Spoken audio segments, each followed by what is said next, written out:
What is up, guys, and welcome back to the Wake Forest Dynasty.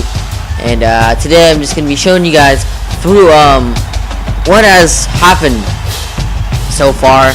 We're halfway through the season, so I kind of want to, get through the standings, get through the top 25 BCS standings, in fact. Also, sorry about that, I just wanted to get through the stats and what's been going on so far. So yeah, we'll jump right into it. So here are the BCS standings as they play out right now. Alabama sits atop at number 1, they're 7-0. Ohio State at number 2. Florida at 3, which in real life, okay. Fresno State at 7-0, even though they are 7-0, I don't think they deserve to be there. They may be 7-0, but they're not the best 7-0 team. Texas 5-1. Their one loss was to Oklahoma, who was 8th, so that pretty much sums up why they're 5th. Arizona at 6th, undefeated, no way around it. Georgia with 2 losses at 7. I think they were to Clemson and most likely LSU. That would be my best guess, but if you look right now, Clemson and LSU both not in the top 10, so I don't really understand why Georgia is at that 7th spot. I don't know. Oklahoma's at 8, Louisville 9, UCLA 10, Clemson 11. There is the Clemson Tigers. They're 5-2. They just suffered a loss to Florida State, who might be trying to turn their season back around. They had a tough start, but they're starting to turn it around. Oregon 6-1. Boise State at 13, Ole Miss at 14, South Carolina 15, Nebraska 16, LSU 17, Wisconsin at 18, Florida State at 19, Temple at 20, Oregon State 21,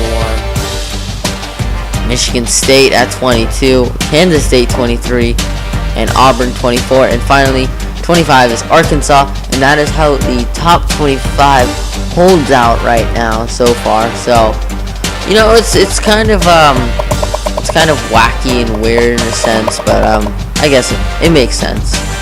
We'll check at the hold on, we'll be right back.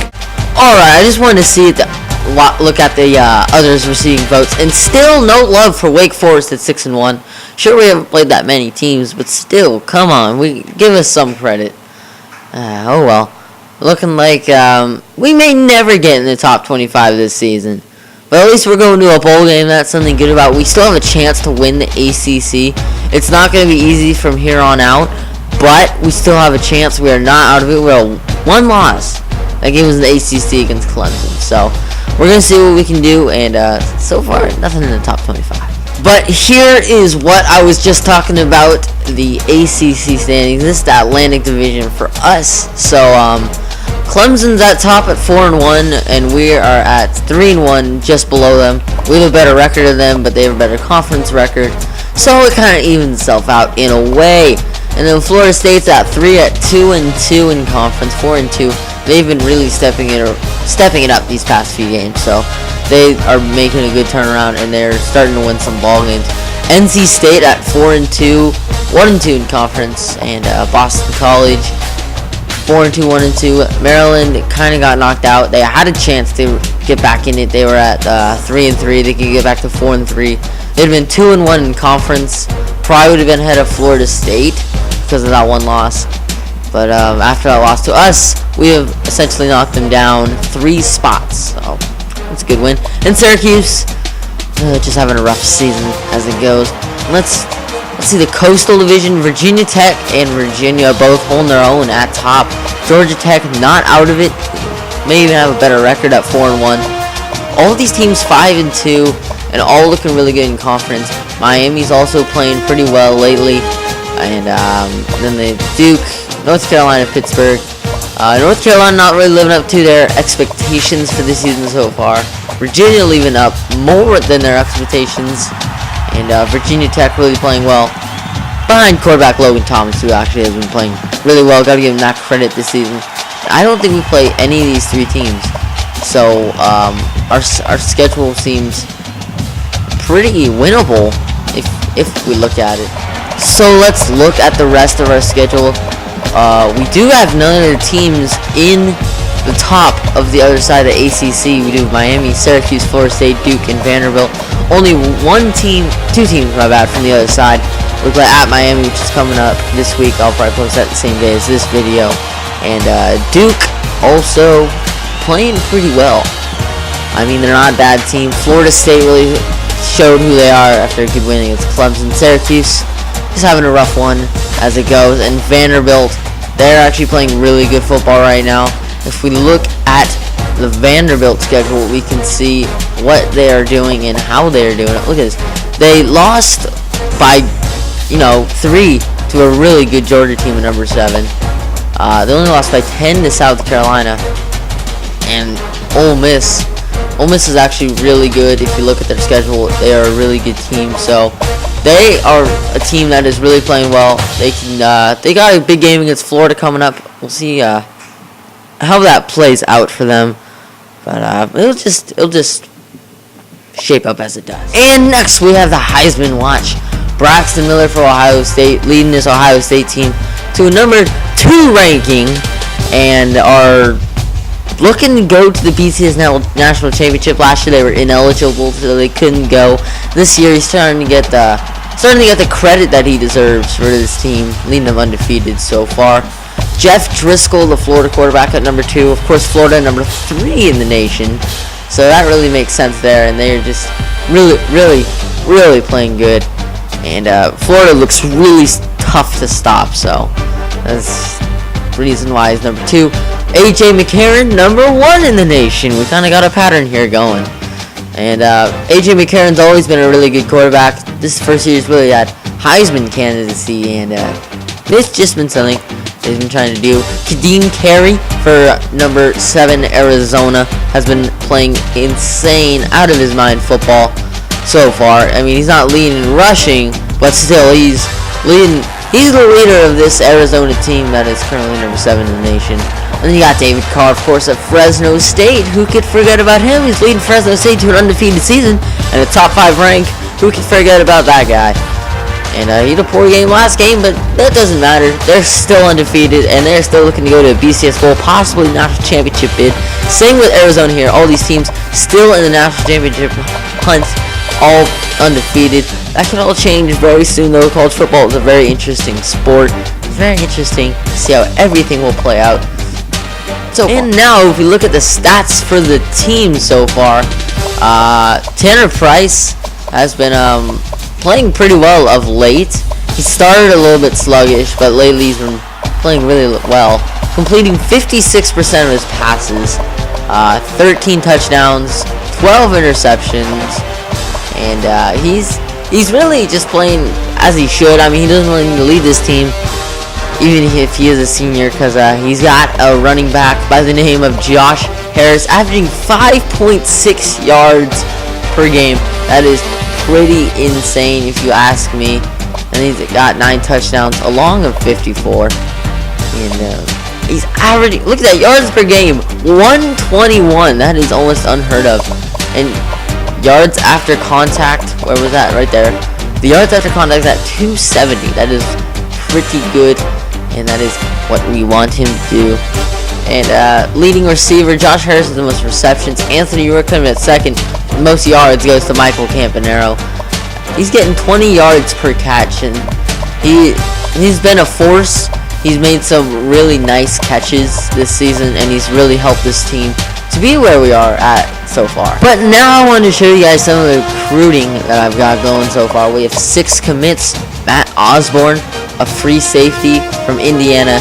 He's a really good prospect, really underrated, and I think he can really help us for that defensive passing game that we've really had a problem with. An offensive linebacker, Tony Baker.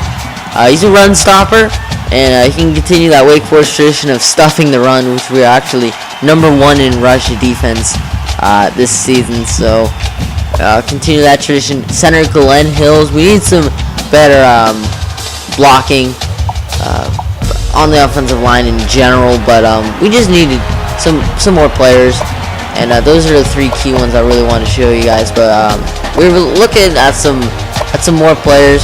One I've been really interested in lately is where is he? There we go. Him. He's a gem. I just found him randomly, and he had a little bit of interest in the Wake Forest, and apparently he's a gem. So we're in the lead right now. Duke is coming in strong, but he's almost got a visit coming up, so we can maybe get some more points into him and get him to come here. Because if we look at that, that is an insane player, and of course this guy is really good as well. It's just he had no interest in us from the beginning, so I think he's looking to go to Eastern Carolina over Florida. Don't really see the problem in that, but I don't really see the logic in it either. Florida is number 3 in the nation, about to go to the national championship. Eastern Carolina is not even above 500. But so far this season, we've made Wake Forest a dominant powerhouse team in the ACC so far. Not ranked though, because we don't get any credit for these wins that we have, and I don't blame them actually. Some of the wins, I mean, they're against good record teams, but are they good overall teams? I wouldn't say so. In the most, but I would like to say we're playing really good football as of late, and I think that we can continue to keep it going. We could have a really good shot to, in the near future. This season's a little bit, I don't want to say we don't have a chance, but it's not likely that we can, really do well. So, like, go, maybe, we could go BCS. It would be difficult. Even Kirk Herbstreit has Miami. Ain't that a shocker?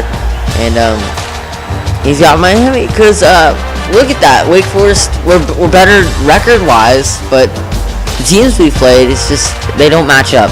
But this game against Miami could really put us in the push to have a good defined win, as it says in the BCS computers. That could maybe get us up there. I would hope so. It would be awesome. But as we wait for that Miami game, I hope you guys enjoyed this little update. I just wanted to do it, and I'll do it every year for this Wake Forest Dynasty, and I'll keep it going. I know I've been going Thursday, Saturday. I've been trying to just go Saturdays. There's been a lot coming up lately, but I've been trying to punch these things out. They're fun to do. I mean, I love playing NCAA football. It's never gonna get old. But I also got a little bit of surprise for you guys, and it's not NCAA football related, but it is NCAA related, and I might as well just bring it out. I'm going to do an NCAA basketball 14 Dynasty with the Purdue Boilermakers. I don't know why I like these black and gold teams, but some of them, they're an okay team. They're actually pretty good in the Big Ten, and they're just one of those teams. I'm not going to be playing NCAA 10 like everybody has been. I'm going to go to NCAA March Madness 08, throwing it back, because I really think that game, the physics of the game are a little bit off. Like when you sprint and you go back and forth, it jumps pretty quickly. But I just like the commentators. I like how the game goes, and I just like how they present the game. That game is really good presentation. It's like what they made in NCAA 14. That's why I love it so much. The presentation in this game is spot on, and that's what I love about NCAA March Madness 08. Not as much as in 10. 10 didn't have that presentation as much as 08 did, but oh well, you win some, you lose some. 10 was still an amazing game because it was brought to you by ESPN. 08, of course, not. But I hope you guys enjoyed the Wake Forest Dynasty some more. I will be bringing you a video in the near future, of course, of this game, Miami, and our future games against Syracuse and Duke and Vanderbilt and all those other great teams. But for the long run, I'll see you guys later. Goodbye. Yeah.